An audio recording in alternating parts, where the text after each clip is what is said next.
Hello students, welcome to education with difference. और आज का हमारा टॉपिक है cell cycle, chapter number 6, biology 9th। अब जिसने शॉर्ट टाइम में अच्छी तैयारी करनी है वो इसको फॉलो करें। अब मेरे लेक्चर्स की कुछ इस तरह से सीरीज़ हैं कि आप इसको फॉलो करेंगे और शॉर्ट टाइम में आपकी अच्छी तैयारी हो जाएगी। तो मैंने हाफ चैप्टर को डिस्कस किया हुआ है इस वीडियो में, जो कि है cell cycle. Cell cycle chapter का नाम है। और सबसे पहले स्टार्ट लेते हैं इंटरफेस। सेल साइकिल एक्चुअली होता क्या है कि सेल साइकिल एक ऐसा साइकिल है जिसमें एक सेल अपने आप को डिवीजन करता है और फर्दर डॉटर सेल्स बनाता है, नए सेल्स बनाता है। सेल्स की तादाद को बढ़ाना सेल साइकिल है।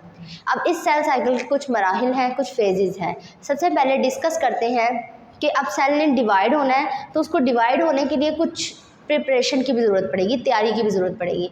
अब वो तैयारी क्या होगी? वो तैयारी होगी इंटरफेस। इंटरफेस के अंदर सेल अपने आप को इस काबिल बनाता है कि वो आगे फर्दर डिवाइड कर सके। G1 फेज के अंदर सेल अपनी ऑर्गेनेलिस को बढ़ाता है, सेल के अंदर ऑर्गेनेलिस होती हैं उनको बढ़ाता है और अपने साइज को बढ़ाता है। नेक्स्ट है हमारे पास एस फेज। एस फेज के अंदर सेल अपने क्रोमोसोम्स की तादाद को बढ़ाता है, क्योंकि वो आगे ज़रूरत होती है उनकी सेल साइकिल में, क्योंकि हर क्रोमोसोम ने सेल के अंदर डॉटर सेल्स में जाना होता है, तो उनकी तादाद को ज़्यादा करना ज़रूरी होता है। तो सेकंड स्टेप में हमारे पास क्रोमोसोम डबल होते हैं। थर्ड स्टेप है हमारे पास G2 फेज। स्पिंडल फाइबर्स बननी होती है सेल साइकिल में, सेल डिवीजन में स्पिंडल फाइबर्स बननी होती है। उन स्पिंडल फाइबर्स के बनने के लिए जो प्रोटीन्स चाहिए वो इसके अंदर बनती हैं। तो इसके अंदर वो प्रोटीन्स बनती हैं जो स्पिंडल फाइबर्स की फॉर्मेशन के लिए रिक्वायर्ड है। नेक्स्ट हमारे पास है माइटोसिस का मरहला। सेल दो स्टेप में डिवाइड होता है, एक होता है माइटोसिस और दूसरा होता है मियोसिस। माइटोसिस में एक सेल डिवाइड होकर 2 डॉटर सेल्स बनाता है और मियोसिस में सेल डिवाइड होकर 4 डॉटर सेल्स में तकसीम होता है। अब देखते हैं कि माइटोसिस में किस तरह से डिवीजन होती है। सबसे पहले आ जाता है कैरियोकाइनेसिस। कैरियो का मतलब होता है न्यूक्लियस और काइनेसिस का मतलब होता है तोड़ना। न्यूक्लियस की ब्रेकडाउन को हम कहते हैं कैरियोकाइनेसिस। नेक्स्ट हमारे पास है इसमें कैरियोकाइनेसिस में हमारे पास सेल का जो न्यूक्लियस है, ये सेंटर वाला न्यूक्लियस जो है ये हाफ हो जाता है, सेंटर वाला न्यूक्लियस हाफ हो जाता है। तो इस तरह से न्यूक्लियस की तकसीम होती है।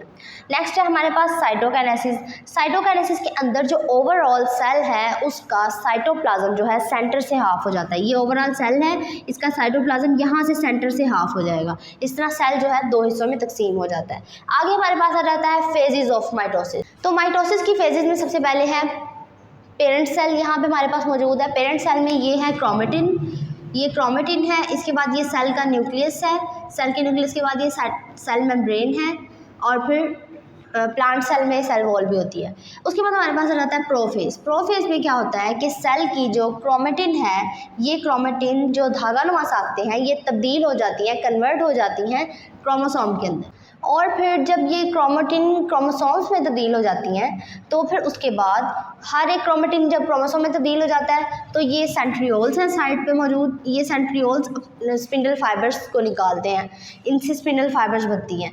अब ये जो क्रोमोसोम है इसका सेंटर वाला हिस्सा सेंट्रोमियर कहलाता है, सेंट्रोमियर कहलाता है। और उसके बाद क्या होता है, ये है प्रोफेज का मरहला, जिसमें क्या हुआ, क्रोमेटिन ने क्या किया, क्रोमोसोम बना दिए। नेक्स्ट हमारे पास है मेटाफोर। मेटाफोर के अंदर क्या, मेटाफेज के अंदर क्या होता है कि सेल के क्रोमोसोम एक ही सिंगल स्ट्रेट लाइन में सेल के अंदर अरेंज हो जाते हैं। ये एक मेटाफेज प्लेट बना देते हैं, इसको हम मेटाफेज का मरहला कहते हैं, जिसमें प्लेट बन जाती है सेल के सेंटर में क्रोमोसोम्स की। नेक्स्ट अब हमारे पास आ जाता है एनाफेज। एनाफेज के अंदर क्या होता है कि जो क्रोमोसोम्स हैं वो अपने सिस्टर क्रोमेटिड से अलग-अलग सेपरेट हो जाते हैं। वो किस वजह से कि जो स्पिंडल फाइबर्स इनके सेंट्रोमियर से अटैच थी वो इनको अपनी अपनी तरफ खींच लेती हैं और दोनों क्रोमोसोम अलग हो जाते हैं। नेक्स्ट हमारे पास है टीलोफेज। टीलोफेज के अंदर ये टोटली उलट है, ऑपोजिट है किसके, प्रोफेज में क्रोमोसोम बने थे, यहाँ से क्रोमोसोम तब्दील होके दोबारा से क्या बन जाता है, क्रोमेटिन बना देता है। उसके बाद सेंट्रियोल्स दोबारा से अपनी ओरिजिनल हालत में आ जाते हैं और स्पिंडल फाइबर्स भी ख़त्म होना शुरू हो जाती हैं। इस तरह से हमारे पास माइटोसिस का मरहला इस तरह से कंप्लीट होता है। 2 डॉटर सेल लास्ट पे बनते हैं, एक सिंगल पेरेंट सेल से 2 डॉटर सेल बन जाते हैं। नेक्स्ट है हमारे पास सिग्निफिकेंस ऑफ माइटोसिस। माइटोसिस किस लिए ज़रूरी है? डेवलपमेंट के लिए ज़रूरी है और ग्रोथ के लिए ज़रूरी है कि किस तरह एक सेल डिवाइड होकर एक स्मॉल चाइल्ड है, एक छोटा बच्चा है, तो उसकी डेवलपमेंट किस तरह से होगी, फिर उसकी ग्रोथ किस तरह से होगी आफ्टर बर्थ, उसकी ग्रोथ किस तरह से होगी, वो तमाम चीज़ें सेल की डिवीजन से ही बनती हैं।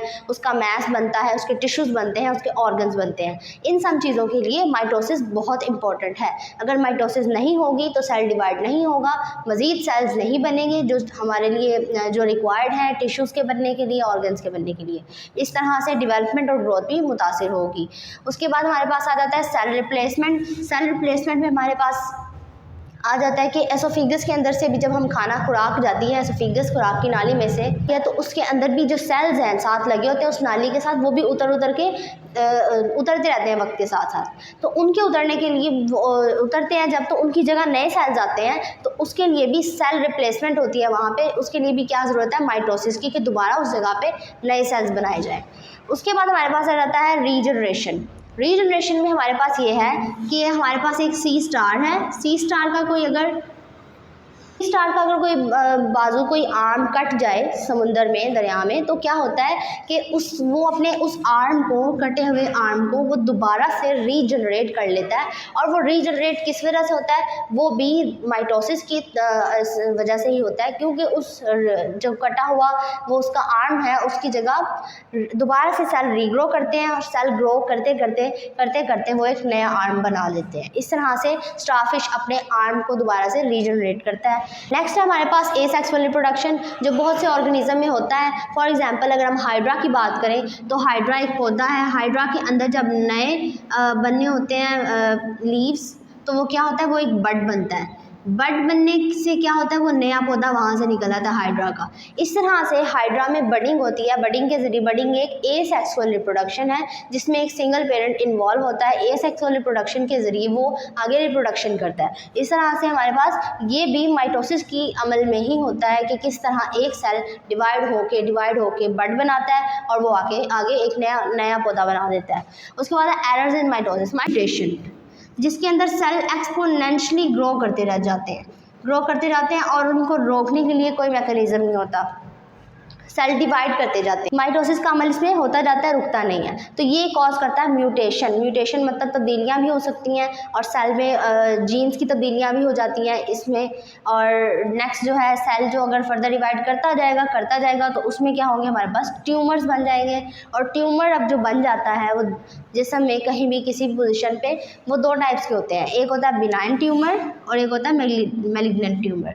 जो बिनाइन ट्यूमर है वो अपनी ही जगह पे रहता है, जहाँ बनता है उधर ही रहता है और दूसरे सेल्स को नुकसान नहीं पहुंचाता, वो ट्रीटमेंट हो जाती है।